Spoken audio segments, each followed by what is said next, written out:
Hello there. So, with this project of the Little Shop of Horrors, there are quite a few new words that you might not necessarily have known before now. So, you'll notice on screen that there is 15 words and they've all got different colours connected to them. Well, what I'm going to do now is talk to you about the words that are red and the words that are orange. Okay, and next week I'm going to introduce to you a new set of words, and maybe you can start using these in your written work, and gradually by the end of term there's 15 more words that you know about. So let's have a look now at those red words. We have meek. Can you say that for me? Meek. This one at the top, cultivating. Say that for me. Cultivating. Cultivating. And finally, these group of words here, light of my life. Light of my life. Let's have a look at these words in context now in the story.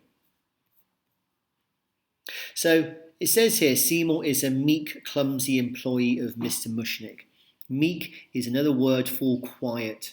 Somebody who doesn't really say much, who is quite personable. He keeps himself to himself, doesn't really do a huge amount to cause people any pain, doesn't really speak up for himself. Maybe he's quite shy. Cultivating, a really useful word, especially with our topic this term.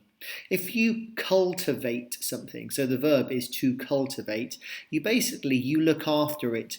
You maybe take it for a walk if it's a dog. You might prune it back. You might give it a snip here or a snip there if it's some form of plant.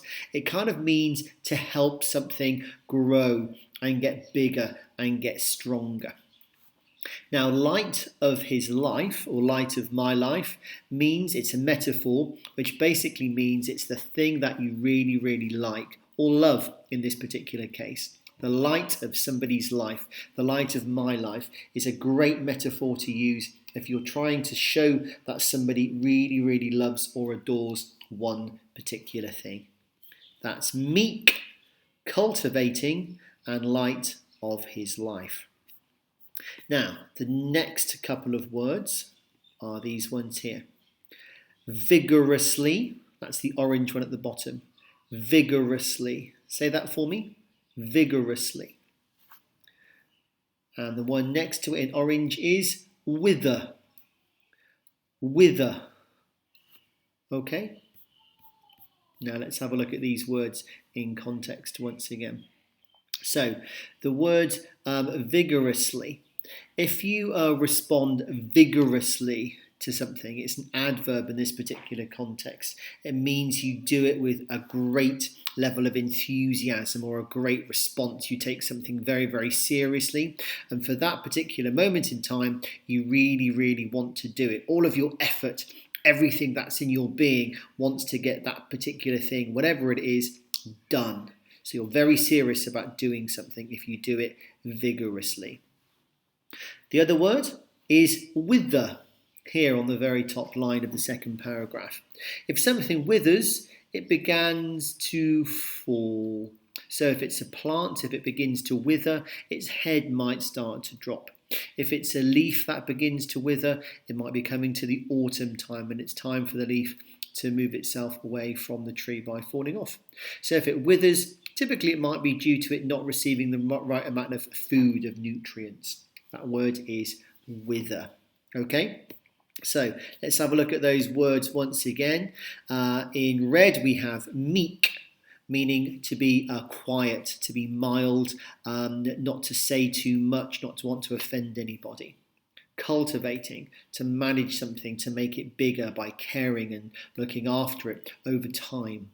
Light of my life, metaphor for somebody who basically makes your life absolutely brilliant and fantastic, typically a person. Vigorously, adverb, to respond to something with enthusiasm, powerfully, and a determination to get something done.